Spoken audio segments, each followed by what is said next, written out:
역경을 이기고. 고린도후서 4장 8절부터 15절. 우리가 사방으로 우겨쌈을 당하여도 쌓이지 아니하며 답답한 일을 당하여도 낙심하지 아니하며 박해를 받아도 버림받지 아니하며 거꾸로 뜨림을 당하여도 망하지 아니하고 우리가 항상 예수의 죽음을 몸에 짊어짐은 예수의 생명이 또한 우리 몸에 나타나게 하려 함이라. 우리 살아있는 자가 항상 예수를 위하여 죽음에 넘겨짐은 예수의 생명이 또한 우리 죽을 육체에 나타나게 하려 함이라. 그런즉 사망은 우리 안에서 역사하고 생명은 너희 안에서 역사하느니라. 기록된 바 내가 믿었으므로 말하였다 한 것 같이 우리가 같은 믿음의 마음을 가졌으니 우리도 믿었으므로 또한 말하노라. 주 예수를 다시 살리신 이가 예수와 함께 우리도 다시 살리사 너희와 함께 그 앞에 서게 하실 줄을 아노라. 이는 모든 것이 너희를 위함이니 많은 사람의 감사로 말미암아 은혜가 더하여 넘쳐서 하나님께 영광을 돌리게 하려 함이라. 역경이란 환경의 문제라기보다는 마음의 문제입니다. 오스왈드 챔버스는 하나님의 뜻과 우리 생각이 일치하지 않을 때 역경이 찾아온다고 말합니다. 마음의 기준이 주님을 따르는데 걸림돌이 되면 역경이 찾아옵니다. 아니, 역경으로 느껴집니다. 하나님을 기꺼이 따르는데 방해되는 것이 가장 큰 역경 아닐까요? 하나님을 기꺼이 따를 준비가 되어 있다면 그 어느 것도 역경이 될 수 없습니다. 예수의 죽음이란 십자가를 의미합니다. 십자가를 지고 가는 삶이 우리에게는 역경입니다. 그러나 사도 바울은 기쁨으로 자신에게 주어진 십자가를 지고 살았습니다. 십자가를 질 때 그리스도의 흔적이 나타나고 예수님의 생명이 드러나기 때문입니다. 사도 바울에게 십자가는 결코 역경이 아니었습니다. 어떻게 하면 우리 마음이 하나님의 마음과 하시는 일에 기꺼이 동의할 수 있을까요? 역경 가운데 참된 자유를 누릴 수 있는 유일한 비결은 주님의 생명이 우리 안에 드러나기를 열망하는 것입니다. 역경이 있더라도 주님, 저는 이 일에서 주님께 순종하는 것이 기쁩니다. 라고 말하는 것입니다. 이렇게 선포하면 주께서 우리 마음을 주장하십니다. 이때 우리 삶을 통해 주님을 영화롭게 하는 일들이 일어날 것입니다. 우리 뜻과 하나님의 뜻이 불일치할 때는 당연히 하나님의 뜻을 따라야 합니다. 이것이 바로 역경에 직면했을 때 걷는 순종의 길입니다. 불일치로 인한 역경을 만들지 않기 위해서는 예수님의 관점으로 바라보는 훈련을 해야 합니다.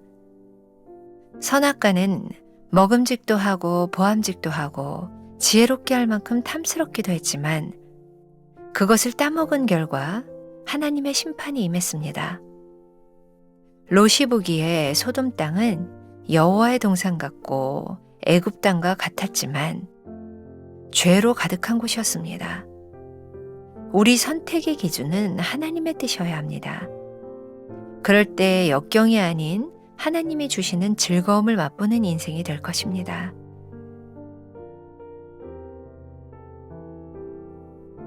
나는 역경을 이기고 있습니까?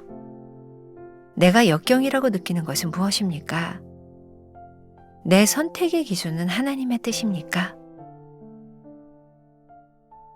오늘은 7월 30일입니다. 역경을 이기고. 오늘 말씀을 묵상하는 분 중에 내 인생에 역경의 시기를 지나고 있어 하는 분들에게 어떤 분들에게는 힘이 될 수도 있고 또 어떤 분들에게는 또 마음의 상처가 될 수도 있겠다. 중요한 것은 이 역경이라고 하는 것은 우리들에게 별로 특별할 것이 없는 누군가에게 찾아오는 것이 역경이라는 것이죠.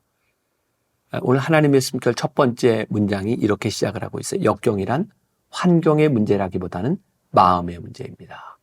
그러고 보니까 똑같은 일인데 어떤 사람에게는 그것이 역경이 되기도 하고 어떤 사람에게는 그것이 축복이 되기도 하는 것 같아요. 제가 요 말씀 묵상을 준비하다가 요런 문장을 한번 써봤어요. 우리들의 인생에 피하려고 하면 역경이 되지만 기꺼이 감당하려고 하면 그것은 우리들에게 사명이 될 수도 있다. 제가 생각해도 참 멋진 표현인 것 같아요. 누군가에게는 역경이 되기도 하지만 누군가에게는 사명이 되기도 한다. 이런 면에서 토마스 아켄피스가 그리스도를 본바다에서 이야기했던 십자가를 끌지 말고 바짝 지십시오. 그러면 십자가가 여러분들 안고 갈 것입니다. 그러니까 우리들의 삶에는 끌고 가는 십자가도 있고 십자가가 우리를 안고 가는 역설적인 십자가도 있는 것 같아요. 제가 오래전에 번역했던 책이 하나 있습니다. 성공을 디자인하라 라는 책인데 그 책을 번역하면서 아주 기억에 남는 그런 이야기가 하나 있어요.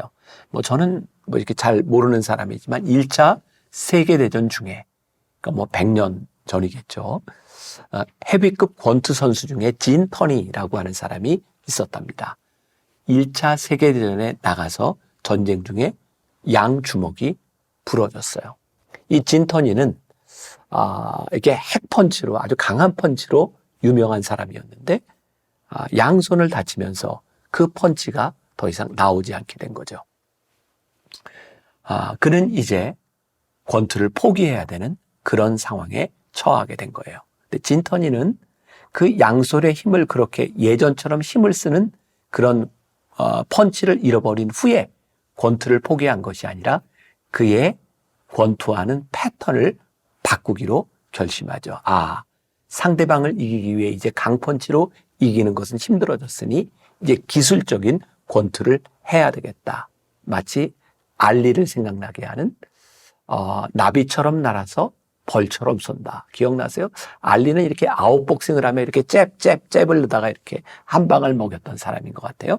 근데 이 진터니는 이 권투의 방법을 그렇게 아웃복싱으로 요리조리 피해 다니면서 그리고 점수를 따는 그런 방식으로 바꾸게 되죠. 그리고 그는 다시 한번 세계 챔피언이 됩니다. 저는 굉장히 중요한 교훈을 우리들에게 주고 있다는 생각이 듭니다. 우리들의 삶에는 생각지 않은 역경들이 찾아올 때가 많이 있어요. 역경은 우리들이 생각하지 않았던 것이기에 역경이죠. 근데 그 역경 앞에서 우리들이 좌절할 수도 있고 이 역경은 우리들이 넘어가야 되는 것이라고 생각할 때 이 역경을 이기는 방법을 생각하게 되죠. 이 방법이 아닌 저 방법. 그리고 역경을 우리들이 넘어서야 되겠다고 생각하는 순간 역경은 우리들에게 사명으로 다가올 때가 많이 있습니다. 오스왈드 챔버스는 주님은 나의 최고봉에서 여러분들 책 첫 번째 문단에 나와 있는 내용이에요. 하나님의 뜻과 우리 생각이 일치하지 않을 때 역경이 찾아온다고 말합니다. 그러니까 역경을 두 가지로 생각해 볼 수 있어요. 우리들의 삶에 물리적으로 다가오는 역경도 있지만 우리 신앙인에게 역경으로 느껴지는 것이 있다. 그게 뭐냐면 내 생각하고 하나님의 생각하고 일치하지 않아. 하나님의 뜻대로 살아가려고 하는 신앙인에게 하나님의 뜻과 내 뜻이 일치하지 않는 것만큼 큰 역경은 없는 것 같아요. 그래서 성경은 그것을 십자가 이렇게 표현하고 있는 거예요. 십자가가 왜 십자가일까요? 기꺼이 내가 즐겁게만 질 수 있는 것이라면 내 사명이 즐거운 것이라고만 하면 우리는 그것을 십자가라고 이야기하지 않을 거예요. 힘들고 버겁고 내가 원하지 않는 것인데 져야만 지는 것이기 때문에 그것을 십자가라고 말하는 거예요. 오늘 제목 역경을 이기고 그 힘들고 버겁고 어려운 그 십자가의 역경을 우리들이 어떻게 이길 수 있는가? 우리들이 기꺼이 그 십자가를 지기로 결심할 때, 여기에서 십자가를 지기로 결심할 때라는 말을 다른 단어로 바꿀 수 있어요. 순종하기로 결심할 때 하나님께서는 그것을 질 수 있는 힘과 능력과 하나님이 그 십자가를 바싹 지고 가게 하시는 은혜를 경험할 수 있기 때문이죠. 또 우리들이 놀라운 사실을 하나 발견하게 돼요. 십자가 없이 우리는 하나님의 은혜를 결코 경험하지 못한다는 거예요. 여러분들의 삶에 은혜를 고백했던 때가 언제인가요? 내 스스로 내 문제를 충분히 해결하고 내가 충분히 질 수 있고 이 역경쯤은 내가 이길 수 있어 생각하는 자신감으로 충만했던 때 여러분들이 은혜를 경험하시나요? 아니면 이건 하나님의 도우심이 없이는 하나님이 함께 하시지 않으면 해결할 수 없는 내 인생의 역경이야 라고 생각했던 때 여러분들은 은혜를 경험하게 되시나요? 그러니까 참 역설적인데 십자가가 있기 때문에 우리는 하나님의 은혜를 경험하고 하나님의 은혜로 살아가요. 하나님의 말씀 세 번째 문단에 보니까 어떻게 하면 우리 마음이 하나님의 마음과 하시는 일에 기꺼이 동의할 수 있을까요? 라고 하는 물음에 대하여 역경 가운데 참된 자유를 누릴 수 있는 유일한 비결은 주님의 생명이 우리 안에 드러나기를 열망하는 것입니다. 그러니까 만일 이 역경 가운데서 하나님의 뜻과 우리의 뜻이 일치하지 않는 경우에서 내가 영광을 받고 나를 드러내려고 하면 우리는 절대로 이 불일치에서 해결되지 않아요. 그런데 내 안에 그리스도의 생명, 살아계신 하나님이 드러나려고 생각하는 열망이 우리 가운데 있을 때 우리는 기꺼이 이 역경을 이길 수 있어요. 우리의 생각과 하나님의 생각의 불일치 가운데서 우리는 하나님께 순종하며 살아갈 수 있어요. 자, 우리의 뜻과 하나님의 뜻이 불일치할 때 우리는 어떤 삶을 살아야 할까요? 하나님을 믿는 우리들에게 너무나 자명하지 않습니까? 내 뜻과 하나님의 뜻이 일치하지 않는 그 역경 가운데서 우리들이 해야 되는 일은 무엇일까요? 하나님의 뜻을 묻는 것이죠. 우리들의 선택의 기준이 하나님의 뜻이 될 때 이 역경은 역경으로 끝나는 것이 아니라 하나님의 뜻을 따라가는 순종의 즐거움으로 변화되게 되는 거예요. 우리들의 삶의 순종은 결코 쉽지 않습니다. 그런데 순종하는 사람들이 누리는 기쁨과 평안이 우리들에게 있어요. 다시 말하면 이 역경 가운데서 순종하지 않는 사람들은 결코 이 평안과 기쁨을 누릴 수 없어요. 오래전에 나왔던 책이죠. 홍정길 목사님이 쓴 감동 예하집에 나오는 이야기인데 요즘은 이런 상황이 별로 없겠죠. 옛날 이렇게 우리나라가 이렇게 산업화로 가던 그 시절에 있었던 그런 이야기 같아요. 한 소녀가 방직 공장에 취직했다. 얼마 동안의 수습 기간을 거쳐 드디어 방직 기계에 앉게 되었는데 반장이 기계 작동 방법을 가르쳐주고 이렇게 말했다. 내가 알아야 될 것은 거의 다 배웠지만 일을 하다 보면 고장이 날 때가 있을 거야. 그때는 모든 일을 멈추고 나에게 즉시 와야 해.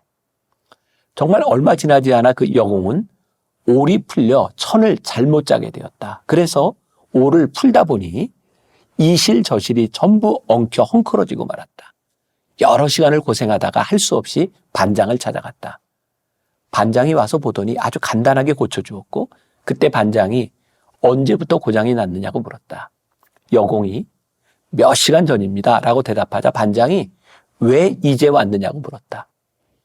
제가 고쳐보려고 했어요. 최선을 다해봤지만 쉽지가 않았어요.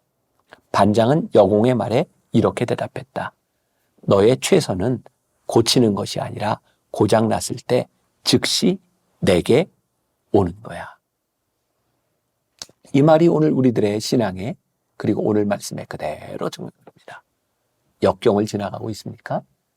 이 역경의 순간에 그 역경을 해결하는 최선의 방법은 여러분들의 노력도 중요하지만 하나님 앞에 이 역경을 가지고 오는 것입니다.